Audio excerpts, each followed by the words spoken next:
चारबाटियार इतिहासटा चारबाटिया तैयारी करने तो केंद्र सरकार को निष्पत्ति था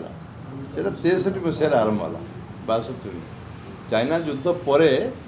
आरंभ होला चारबाटिया एमती 3टा जगह होता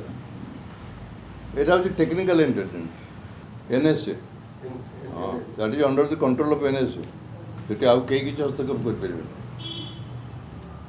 भारत सरकार हूँ जी भी हूँ ये डायरेक्टली एनएसए कंट्रोल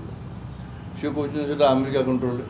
कौन कौन दायित्वपूर्ण माने दायित्वहीन विवृत्ति कई दिखती कि न जानिक इधर इतिहास भी समस्ते लिखिं भारत वर्षर बहु नेता इतिहास उल्लेख कर विजयों संपर्क भी उल्लेख कर चर्चा रहा सब एक करते कंट्रोवर्शियल विवृत्ति दिखती चारबाटिया तैयारी बेले तो तार बयस के निशिकांत निशिकांत दुबे बयस के 7-8 वर्ष हम ही वाज बोर्न इन 69 रू 70 कौन 63 तैयारी जो जन्म ही नथिले